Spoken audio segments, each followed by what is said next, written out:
If you haven't been directly affected by another person's drug abuse, there's a good chance someone you know has. Could Portugal's controversial drug policy save Australian lives? We didn't stop our war on drugs, but we clearly stopped doing war on our drug users.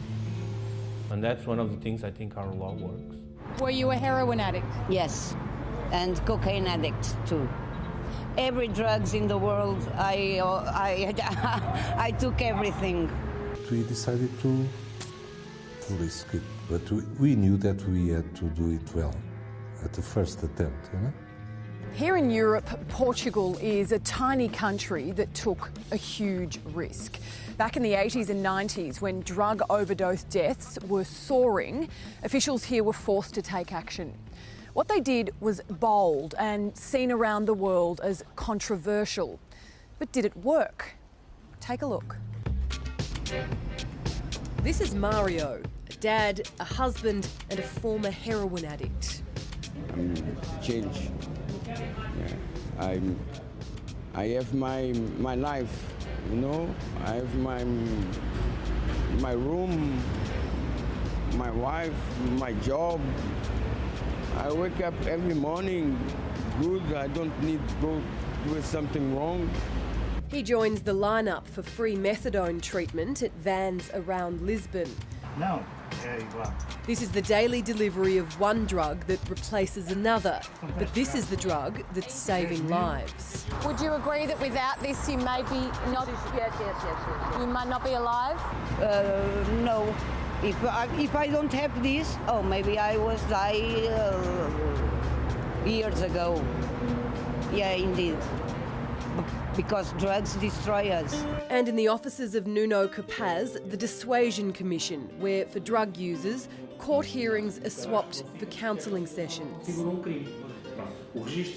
Martin was caught with the drug hash. If you were to have gone to court and maybe have this on your police record, how would that affect your life? Pretty much, because this is a small country.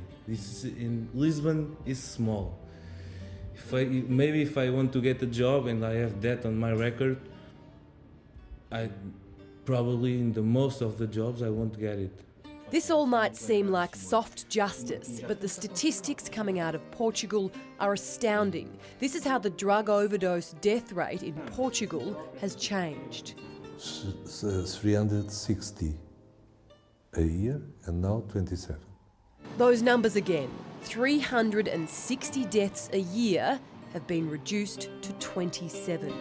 João Goulão was one of the architects who rewrote Portuguese drug law and decriminalised drugs back in 2001.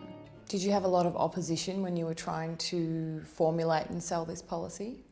It was almost impossible to find a Portuguese family without problems related to drugs. So everybody was very sensitive and very a lot of, how do you call it, compassion towards people who were facing those problems.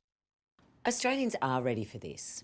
They absolutely are. We are now in the top 10 countries for overdose deaths due to misuse of drugs. Independent MP Fiona Patten was instrumental in successfully obtaining a safe injecting room in Victoria, a campaign where my own sister, Sky's story, as told on A Current Affair, was pivotal to a change in the law.